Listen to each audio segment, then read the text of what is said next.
politicsdoneright.com, publishers of How to Make America Utopia, Take Away the Economy from Those Who Rigged It, As I See It, Class Warfare, The Only Resort to Right-Wing Doom, It's Worth It, How to Talk to Your Right-Wing Relatives, Friends, and Neighbors, and other books written by Egberto Willis.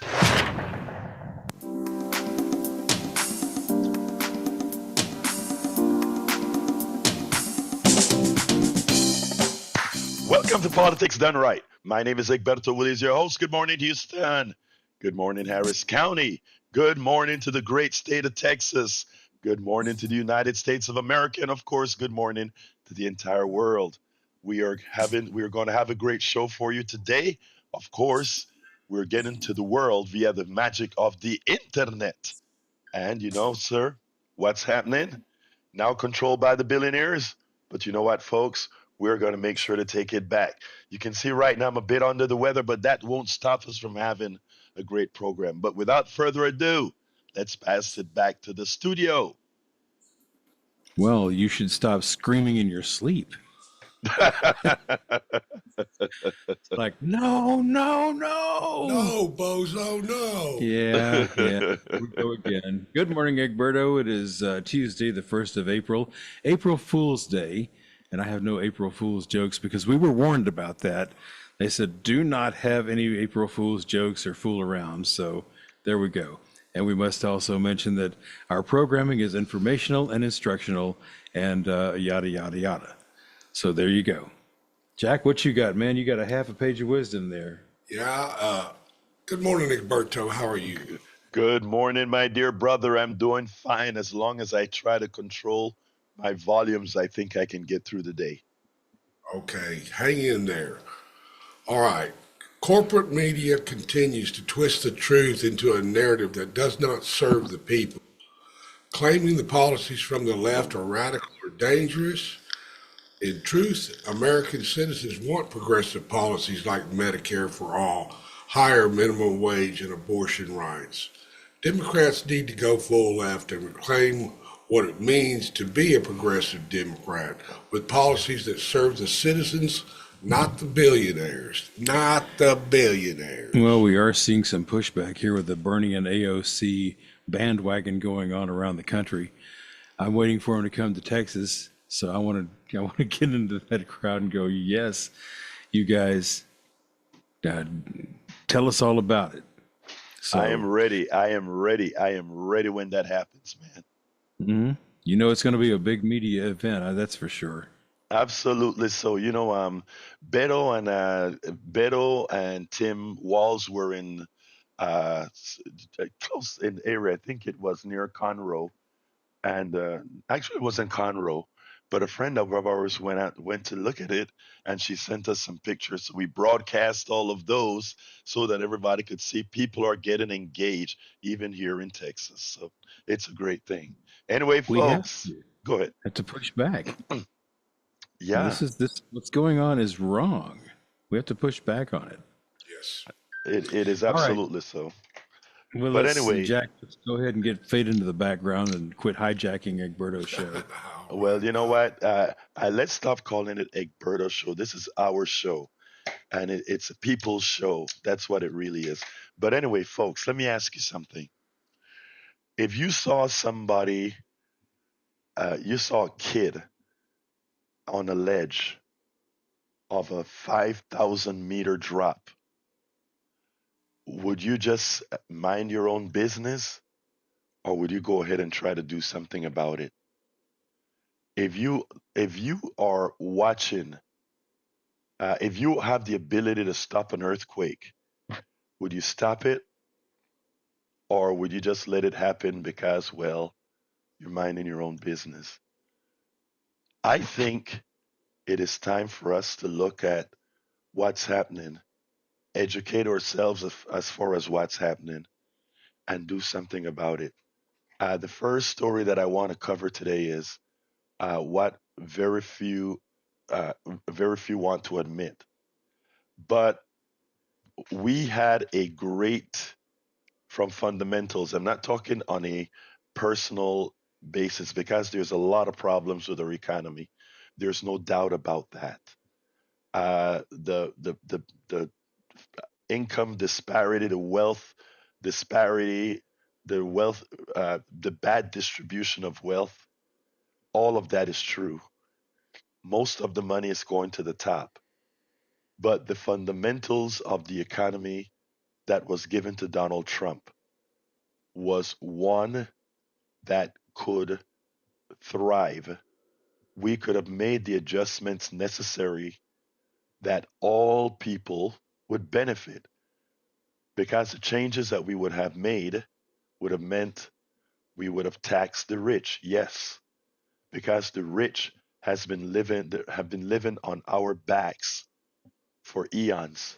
And that is not some communist statement. That's just a statement of fact.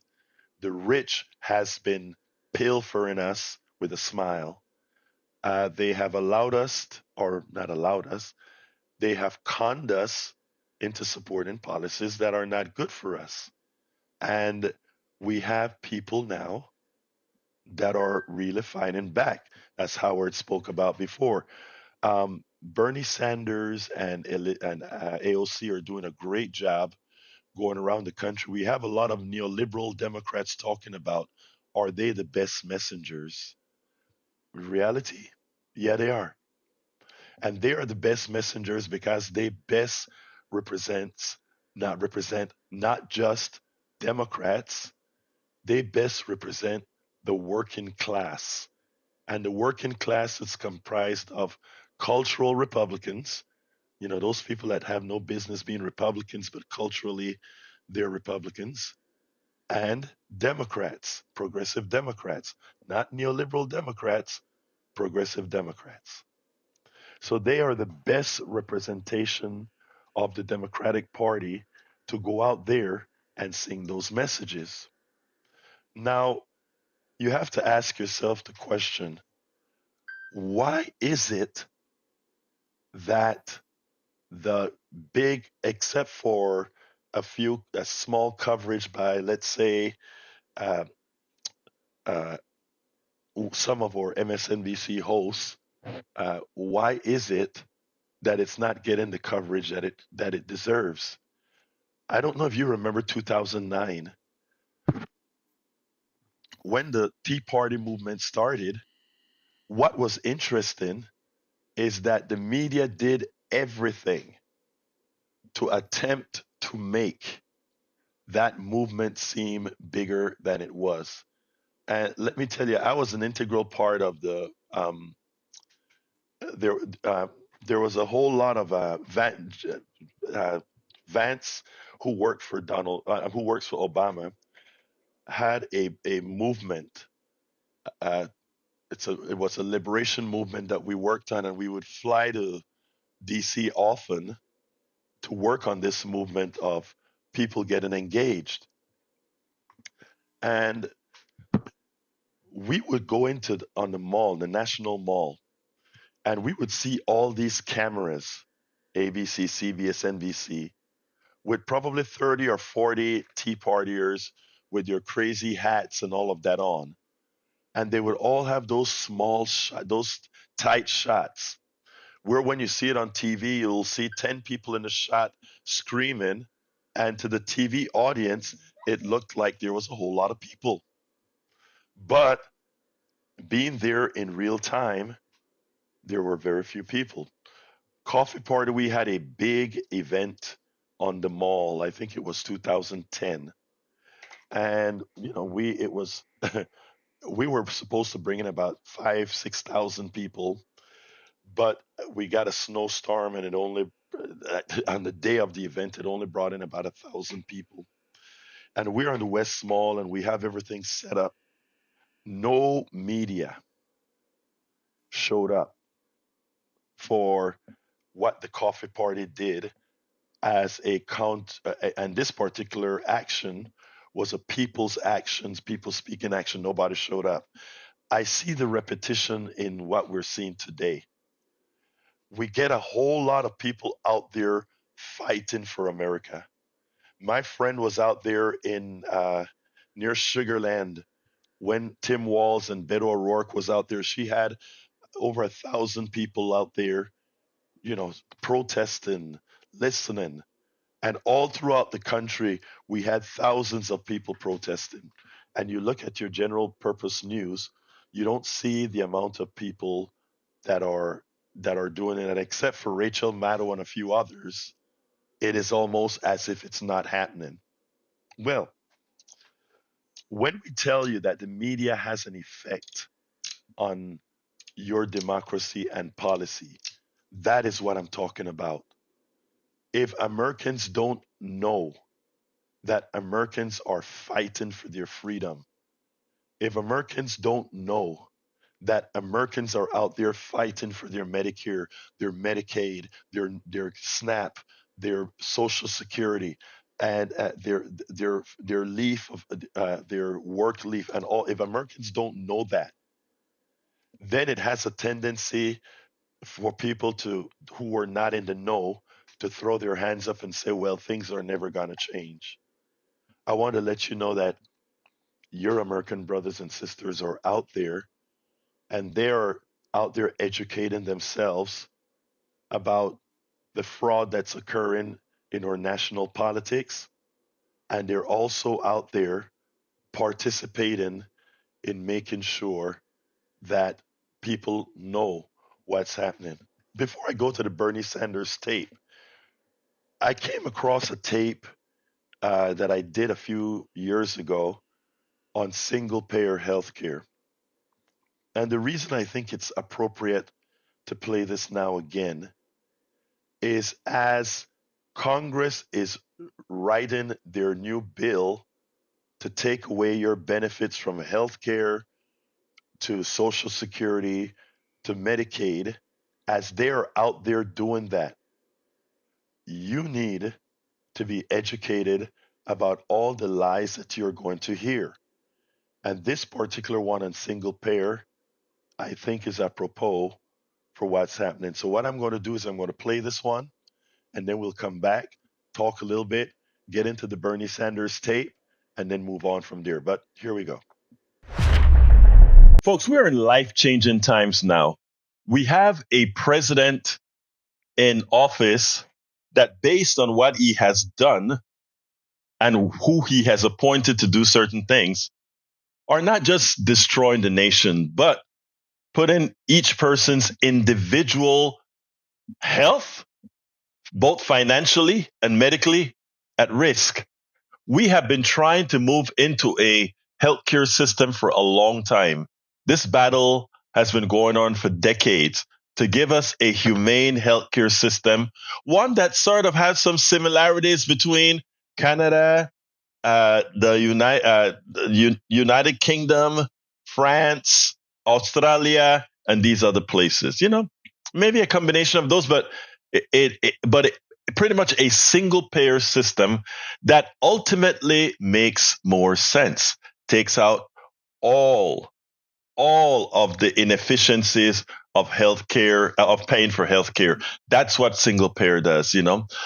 As I'm thinking about that, I recall an interview with a Dr. Danielle Martin I think it was in about 2014 or so, where she was challenged by an ill-informed, more likely a willfully ignorant senator that tried to malign single payer, and also had somebody in the House talking about people leaving Canada to America for healthcare.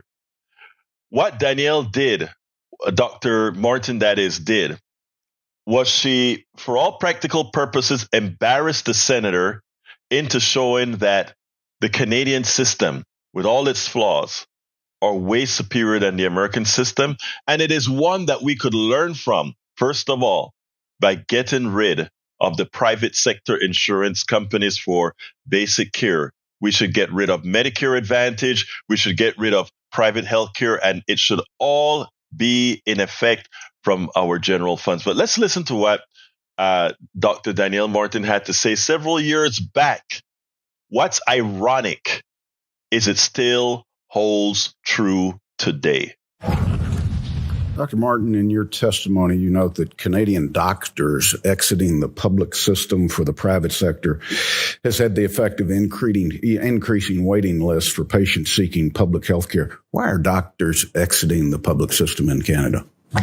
Thank you for your question, Senator. If I didn't express myself in a way that to make myself understood, I apologize. There are no doctors exiting the public system in Canada. And in fact, we see a net influx of physicians from the United States into the Canadian system over the last number of years.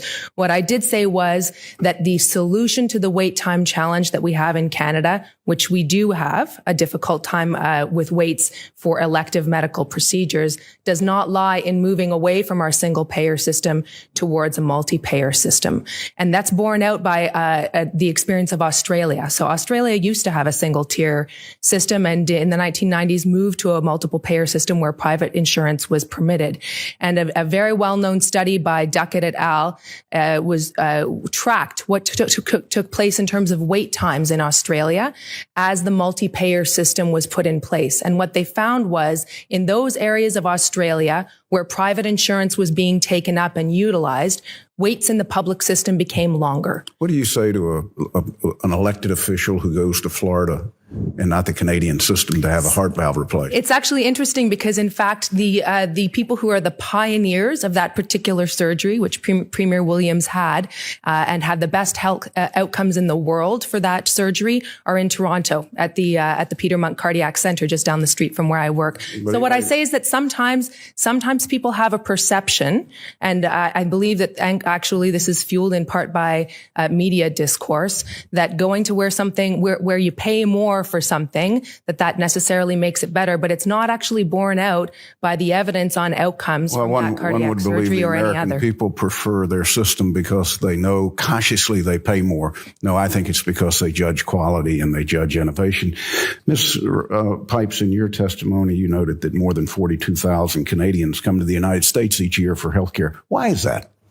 Because they find that they're on a waiting list in Canada for too long a period and they feel that their health is at stake. So a lot of people in Canada come to the U.S. for MRIs, CT scans.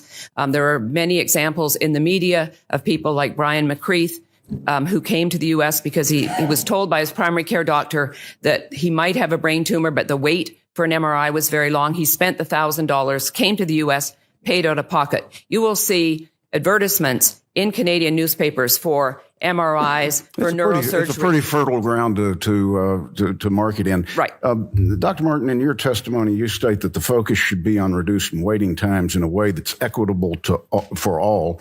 What length of time do you consider to be equitable when waiting for care?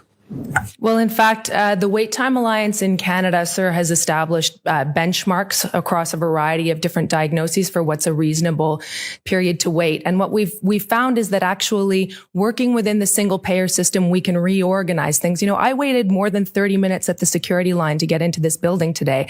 And when I arrived in the lobby, I noticed across the hall that there was a second entry point with no lineup whatsoever. Sometimes it's not actually about the amount of resources that you have, but rather about how you organize people in order to use your queues most effectively. And that's what we're working to do, because we believe that when you try to address wait times, you should do it in a way that benefits everyone, not just people who can afford to pay. On average, how many Canadian patients on a waiting list die each year? Do you know? I don't, sir, but I know that there are 45,000 in America who die waiting because they don't have insurance at all. I live 1 hour away from the Canadian border. Canadians watch American television. Canadians are very familiar with our political system, probably know more about politics in America than most Americans know. Is your Prime Minister a socialist?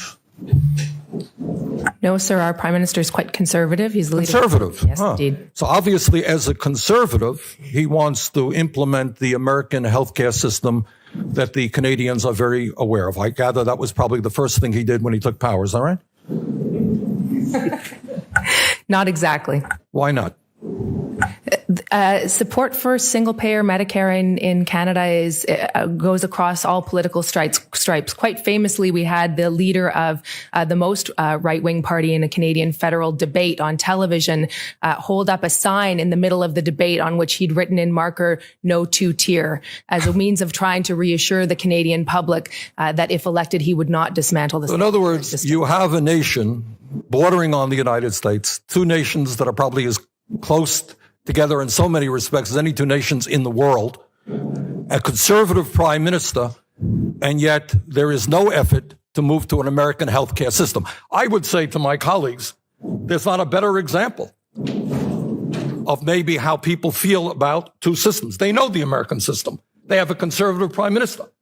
They can move in our direction, but for whatever reason, and I think sensible reasons, they understand that a system that guarantees health care to all of their people in a cost-effective way is the way that they want to stay. Ms. Pipes, let me ask you that question. Why do the Canadians not come to the American healthcare system? Well, as I mentioned in my testimony, about 42,000 Canadians every year come to the U.S. and pay out of pocket for assistance. That wasn't my question. No, I just made that. I want to make that point first. Second, the Canadian government and the provinces who administer the Canadian healthcare system, this started in 1974. A lot of people in Canada have no idea of an alternative system. Oh, my goodness. No. They live an hour away from me in Burlington, Vermont. They watch American television. They read American newspapers. They have no idea of what goes on in the United States of America. That is a little bit hard for me to believe. I would say that Canadian people are very, very nice people. They're not impatient like Americans. My mother said to me, I hope you're not becoming an impatient American. I am an impatient American. Americans do not want to wait. Canadians are very nice. Well, the doctor says, and then the second. Miss Pipes, I have a limited time. Yes. I think the answer is pretty clear. The Canadians have seen the American system. They prefer their own. Now, America, we have the Trump administration dismantling government. We have the Trump administration trying to privatize government for all practical purposes. And in that process, even the portions of our healthcare that is sensible, the single payer portion of our healthcare that is standard Medicare, not Medicare Advantage, standard traditional Medicare, and the Veterans Administration standard as well. They are trying to gut it and convince everyone to go to the private sector. I want you all to remember this. Whenever you include the private sector in something like healthcare, your healthcare premiums go to the pockets of the executives who profit from, who will always have a profit because they don't provide services unless they have a profit, as well as the shareholders of that insurance companies. Those are humongous costs. In other words, your payment before a dollar goes to solve a problem in healthcare, before it goes to your heart attack, before it goes to your lung cancer, before it goes to anything, those executives will be paid and those shareholders will be paid. And if there's somehow a shortage, they will make sure to deny you service. Remember, for-profit insurance companies make their profits from denying you care, denying you services, denying you drugs. A public single-payer system is the only solution. We can call it whatever you want, healthcare for all, Medicare for all, whatever you want to call it. A one entity paying the bill eliminates all the executives, advertising, shareholders, the whole works. This is not rocket science, but they depend on you being ignorant not to support what's best for us all. A single-payer healthcare system. Let me tell you something, guys. I never forgot. When I wrote the book, As I See It, Class Warfare, the Only Resort to Right-Wing Doom, one of the things that I did, because the big issue was whether, first of all, Canadians knew about our system, or whether Canadians also, given a chance, would they prefer our system. So what I did is I randomly called 50 Canadian telephone numbers, randomly 50 numbers in all their provinces. and ask them, one, if they knew about how the American system worked, and would they consider adopting a system like America as opposed to their system with these huge wait times. And the first thing they told us is there are wait times for elective surgeries, but if you have a problem, your problem is solved right away. If you got a heart attack, whatever, but things like a knee replacement, all of that, yeah, there are wait times. But the thing that got me the most was two things. They laughed when I asked them, would you ever consider supporting a system like the United States? And the second thing is they asked was, why are you guys so foolish to accept that? And that the last question is true. And that is what miseducation does to one. That is what being ill informed, that's what it's all about. And we have for too long allowed certain media and others to do just that. All right, before I go to the Bernie tape, the phone lines are open 713-526-5738. Again, that number is 713-526-5738. Sorry for the hoarse voice, but I'm getting over, the latent part of you know what. Anyway, let's go to Augie. Augie, line one.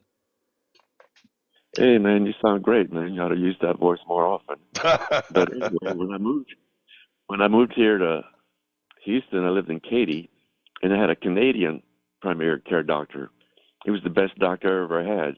I had him for 3 years, and those 3 years he complained about the American healthcare system, about the Medicare United company and the health insurance companies that said.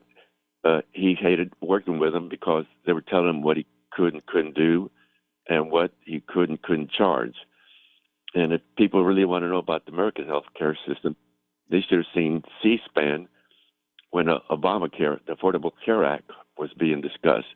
And they had a bunch of Americans come in and talk about how bad the American healthcare system. One of them was a sister. Your sister worked for a company and paid into a company insurance, but she never had many medical problems until she's getting ready to retire. And she's getting ready to retire, and her doctor tells her she's got cancer. So she reports that to her healthcare provider, and the healthcare provider said they'll call her back. They go through her records and found out she had a pre-existing condition, so they said that she had lied initially when she first apply for insurance came part of the healthcare system. And the pre-existing condition was she had acne when she was a teenager. So they denied her cancer treatment.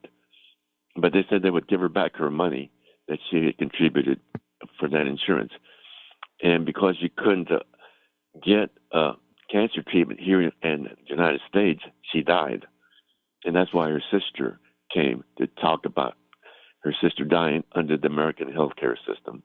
And there were more horror stories. There were so many bad ones, I had to just turn it off.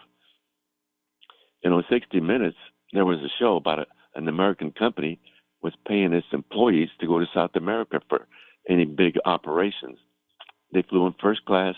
They put them in a 5-star hotel. They paid for everything, even paid them their salaries if they would go to South America for their healthcare problems, their major ones, major surgeries, because it was more expensive here in the United States for that company. That is amazing. That is amazing, but you know what? It happens all of the times. And, India and many of these countries now have, they cater to Americans by having these very nice hospitals that's like hotels and convalescent areas to recover. It is amazing how even doing all of that with your airfare, it's cheaper than getting service here in the United States. It's a shame. Continue, sir. Yeah. And one time I went on a medical mission trip to Mexico. It was far south near the Guatemala border. And, man, it was something to see these natives coming in for health care that we provided. And the worst part of the trip was on the last day, the last few minutes of the last day, when there's still people wanting to get some treatment. We had to cut them off. But that was back in the 70s. In the 90s, the same thing happened here in the United States. 60 Minutes again followed. There was a medical mission trip to the United States, in different parts of the country, in the South and in the Midwest and in the West. And now there are Americans in line. Again, medical care, dental care, prescriptions from these volunteers from another country. And again, they saw you saw the line of Americans wanted help, and they had to cut them off. And it was sad how that turned out. And I some saw people don't even see that. I saw one of those 60 minutes where they went into Appalachia, and that guy with a RV, wherever whatever town he went into, the line wrapped around the school's parking lot where he provided service. Right. Most I saw that Americans, too. yeah, especially in rural areas, don't understand. I mean, I find it. I had to say it this way. I find it so evil that the people who support the party that does not provide decent health care don't understand what they're paying for and what they're losing. And that's why our program, educationally, and by the way, Augie, you as a funder of this program as well, it's so important that Americans out there, and if you're listening in rural America and don't know this stuff, that is why it is so important that we continue to push forward with this message. Americans are dying, and we don't have time to play this ideological mumbo jumbo. That's why when I talk about MAGA is my friend, I am actually talking from a humane point of view. That they're ill-informed, I get it, but at least we're going to continue to try to work. Augie, anything else before I jump to Bruce? Okay. Well, I have an Australian friend who's a doctor, and his wife has medical problems, and so did he. And we were talking, and he gets his prescriptions from Canada, not the Yeah, United States, yeah. because they're so much cheaper. He gets them through the mail. He said, I should do it. And Same prescription. You can get it from Canada or Mexico. Same prescription, sometimes a quarter the price. Thank you very much, Augie. thanks for what Let's you do. Thank you. thank you, brother. Let's go to Bruce, but hold on, Bruce, a second. Um, I want to lead a beer cat says lots of people come from Mexico to America for care. Guess who are those people who come from Mexico? People with money. If you have the money, America has the absolute best healthcare, bar none. If you have the money, it has the absolute best healthcare for a very few that money can buy. That is not to say that other countries don't have great healthcare. They do, just as good as ours. But as a concentrate, if you go to the medical center in Houston, if you go to the medical center in Baltimore, you can find a concentration of great healthcare if you have the money to buy it. All right, come on in, Bruce. Good morning, Alberto. Good morning, my brother. Talk to me. Yeah, I have medical stories, but I'm not going to go into them right now. I'm going to go on something else very quick. If I said Alberto, I'm going to stick my head in a potato sack full of bobcats because it's gutsy. You tell me no, Bruce, it's stupid. When Trump met with Al Gore, he's a master propagandist. He knew that the MAGA base would think He heard all the evidence from the horse's mouth and his great intellect that says it's baloney. Same thing with Morning Joe. Well, Bill Maher and Trump will find, they both know that there's no common ground they're going to find. All right, but Trump's going to get a propaganda hit, the same one I'm talking about, and Bill Maher, his next show that airs, is going to get a high rating because people want to hear what he has to say about the meeting. So he's being a ratings whore, and I think he should just decline the invitation. It disappoints me that he's going to the White House. I'm done. Yeah, Bruce, Bill Maher has changed completely. I don't know what happened to Bill Maher, but it's not an ideological change, it's a dishonest change because he is looking for ratings, as you just said.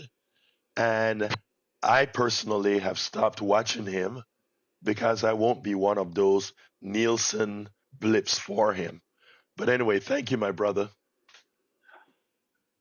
You have a wonderful day. All right, welcome Jacqueline Campishi. She says, good morning. I'm a teacher, and the insurance the district provides is horrible. I pay monthly, and then I still have to pay every doctor. Wait until I meet my deductible. I get it, my dear Jacqueline. I think you like Jackie better. Jackie, I get it. And you know what? That's why we want single payer. We have to get everybody educated. You are educated, but education doesn't come from just a politics done right or a Substack article or one of those. I'm going to tell you, Jackie, you are an educator. First of all, I want to give you kudos. I don't know if you've read any of my books. I don't know if you've read any of my articles, but if you have, you would see that I think you are in the most important profession, bar none, as a teacher. You are the one that moves knowledge forward. Now, that said, we need you to not just educate your kids, which I'm positive you do a great job in doing, but you got to get to your teachers, who many times themselves are ill-informed based on false ideology. But a lot of them have your trust. They may not have my trust based on their own ideology, but they have your trust, you as a teacher, you as somebody they work with. As a teacher, you have found ways to talk to your class. And what I'm going to suggest to you humbly is, as a teacher, find ways to talk to your teachers and educate them as well. As more of them become educated, they will dictate not only the insurance they get on the job, but the national insurance of our country. It takes time, but we have to do it. And Lisa says, thank you for doing what you do, Egberto. Go gargle with some salt water. I'm going to go do that after the program. But again, thank you for what you do, Jackie Jack Campishi. All right, I have one other video to print for you, and that is with Bernie Sanders and progressivism. Let's go ahead and do that, and then we'll be right back. Dana Bash, yesterday on State of the Union, at the end of it, she said that two cartoons made an impression on her. One was where the cartoonist sort of made fun of the signal problem with Hegseth and all these other guys put in sensitive information, classified information in a signal chat. And the way the cartoon did it just kind of made it just one of those things. The other thing is that she did the cartoon of them talking about Democrats. And it's about Bernie Sanders saying we didn't turn left enough. And what they show is that Democrats turned left and went over the bridge and fell into the river or the ocean or whatever. And people might look at that cartoon and say, well, I tell you what, let me just play the piece first, and then we'll take it on the other side.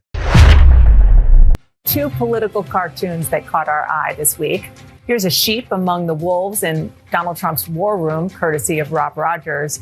Plus, Senator Bernie Sanders suggesting that Democrats needed to turn further left after the party already drove off the bridge. That's Michael Ramirez of the Las Vegas Review-Journal.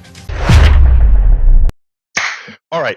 Anybody that's looking at that cartoon, first of all, they discount the severity of what was done by the Trump administration by conducting the type of business, military business that they did on Signal.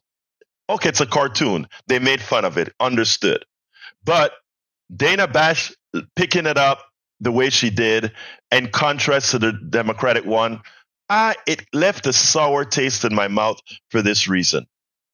The idea that you will pick up a cartoon that says, well, Democrats turned hard left and they think they didn't turn left enough is a ludicrous comparison. It's a ludicrous assessment of what occurred in the last election.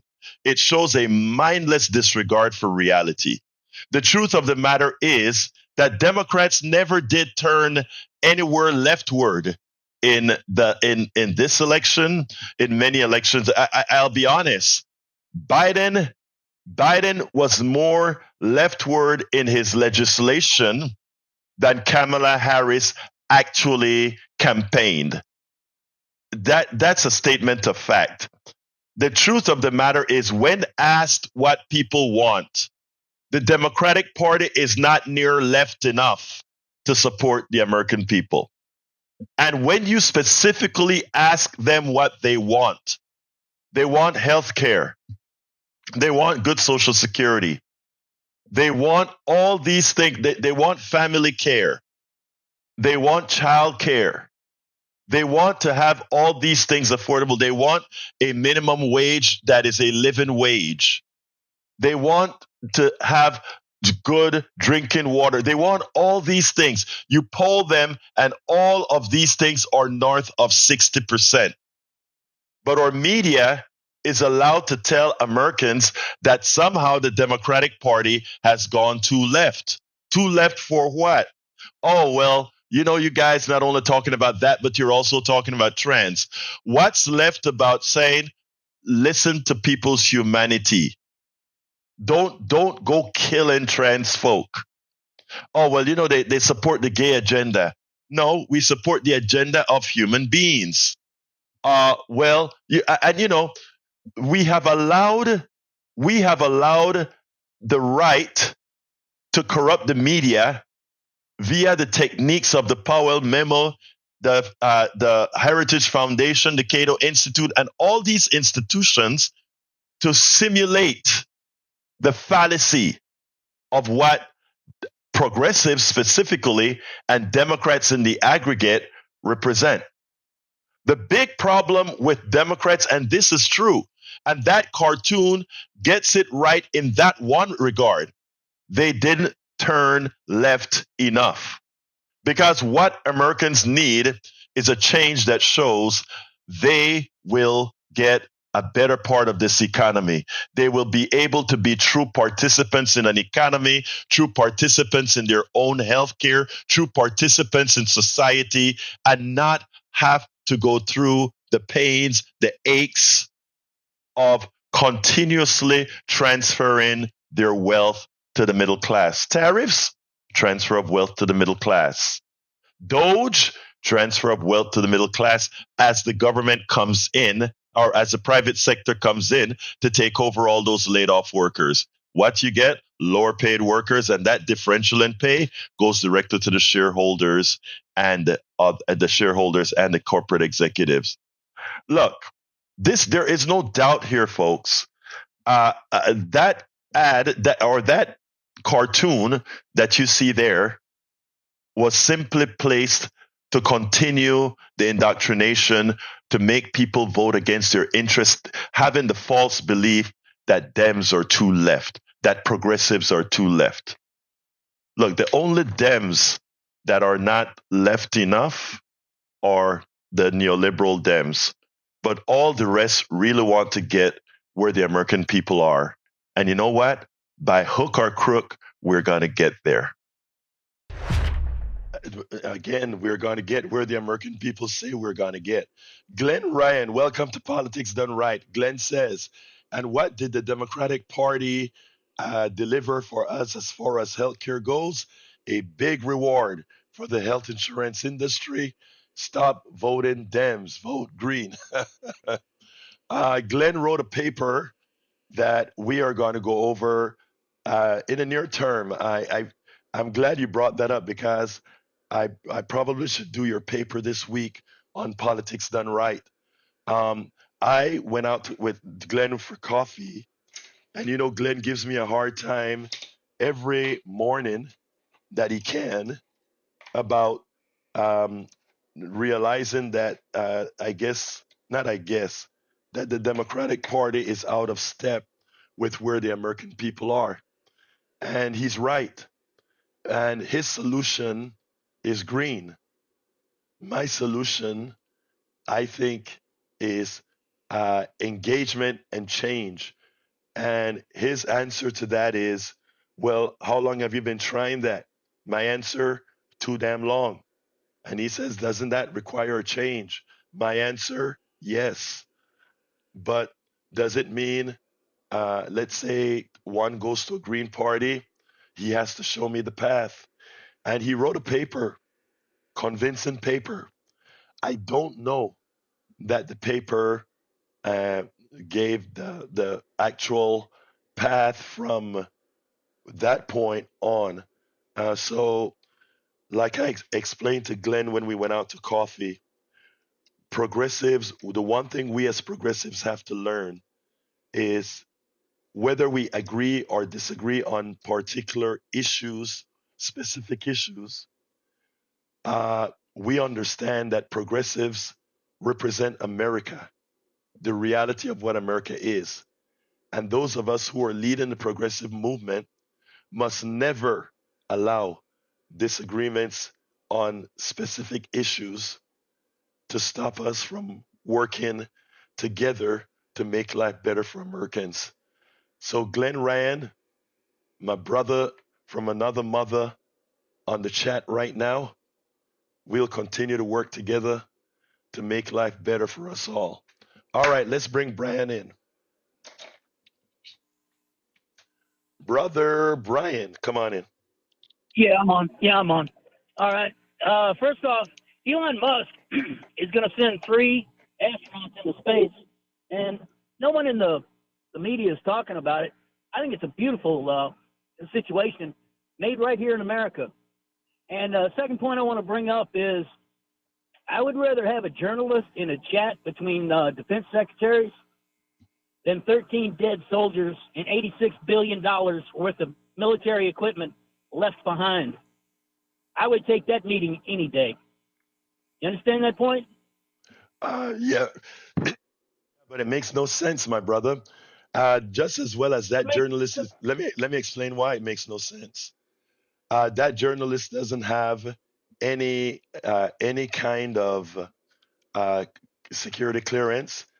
If that guy was a traitor, he could have pre-warned the Houthis of what was coming, because we knew the attack was against the Houthis. It was in the chat. Okay? So that statement was a statement of appeasement to the people you like. Now, secondly, with regards to Elon Musk is doing nothing that we didn't do back in the 80s. He's not doing anything we didn't do back in the 90s. Elon Musk is just using the technology that all of us created over the decades, and he has yet to get anything outside of the atmosphere, or rather, outside of our planetary orbit. So I don't find Elon Musk brilliant like many of you have been conned into believing. If you want brilliance, drive up to NASA Road 1 and talk to some of the engineers that I worked with back in the 80s, and I can show you the people who actually got the orbital mechanics done that Elon Musk is programming into those spaceships that he have right now. And these are no comparison. Absolutely no comparison. I am not, sir. Let me, Brian. What I'm telling you here is not conjecture. It's something you know nothing about. You know nothing about this. You can talk your head off. I've been there. You haven't. Thank you so kindly for calling. Let's go to Harry. Come on in, Harry.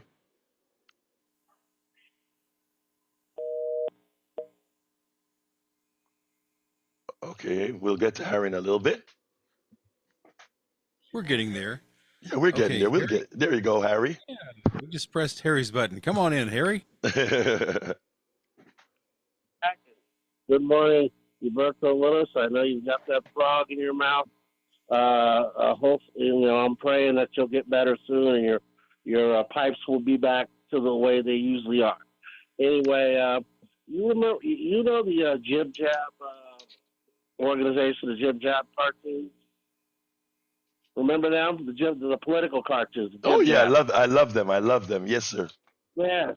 When Obama, when he was running, and they did a cartoon on let's see, they did the ones with the something I grew up on, the Super Friends, the Legion of Doom, and that cartoon really worked when they put Obama in it. They need to do that with the neoliberals, and they need to do that with the Republicans. They need to do that because those cartoons tend to register. They need to do that with Elon Musk, the other one, Peter Thiel, and the other one. They need because those will make Americans think. Those kinds of cartoons, I really like those cartoons. They really hit home.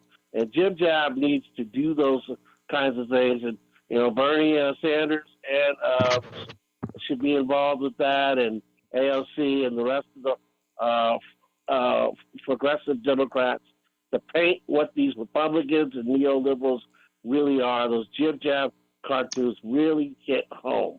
I agree. I agree with you, Harry. There are a lot of different ways to present information. And I think you're absolutely correct that we need to find other ways. And you're right. I got to go. We're running out of time. So let me get to David and then Patrick. Come on in, David. Oh, thanks. While you're talking cartoons, being in these Trump times, I'd recommend one that was around about 10 or 15 years ago called Piranha Club.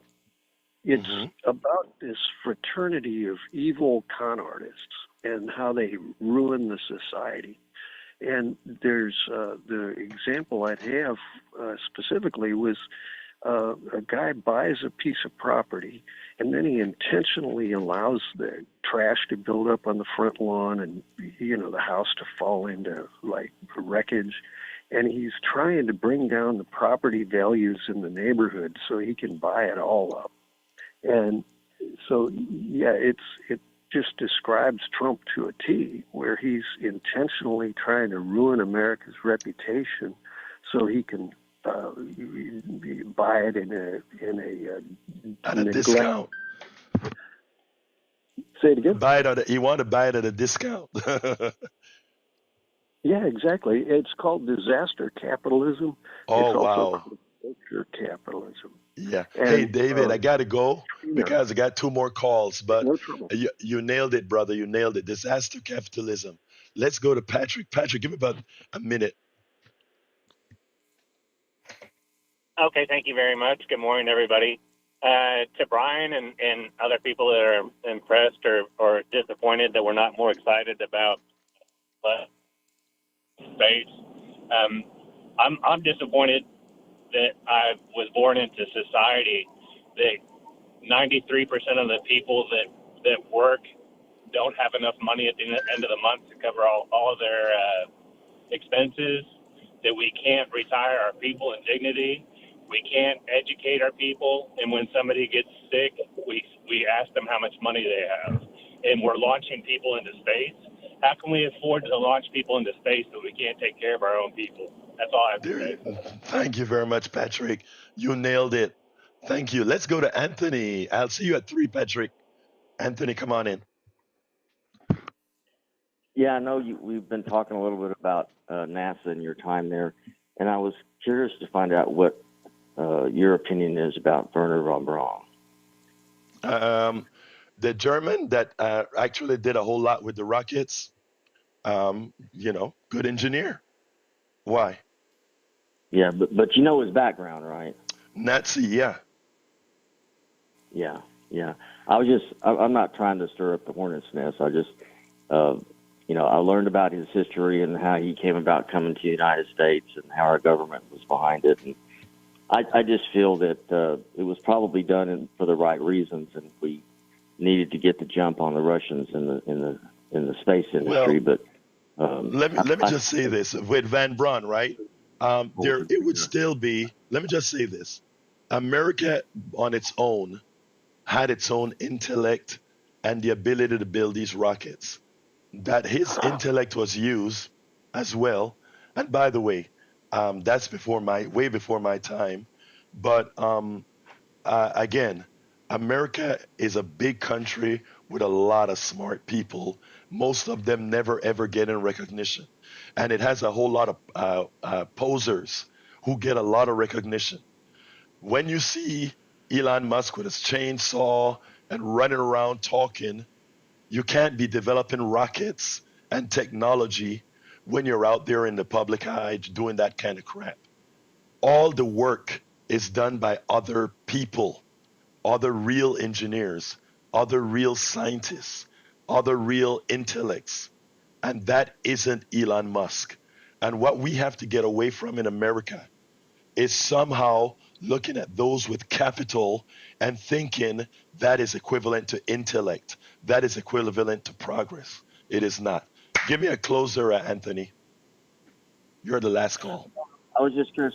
Yeah, I was just curious what your opinion would be. Would we be in the same place that we are right now without Werner von Braun? Absolutely. Absolutely. No doubt. Let me tell you, an industry is not made on one person. And whenever we start to believe we're in an island, that is where we fail. Van Braun was just one of many. And to think that his intellect was the only thing that got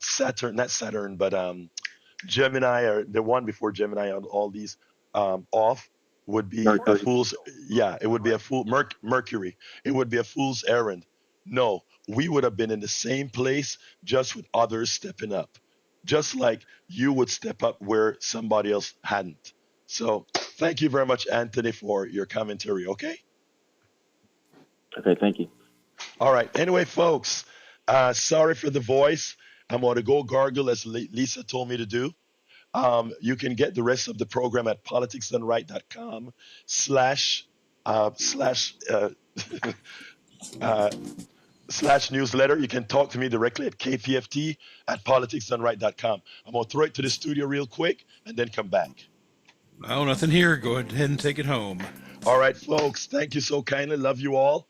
My name is Egberto Willis. This is Politics Done Right. And you guys know in this baby, I am what? Out.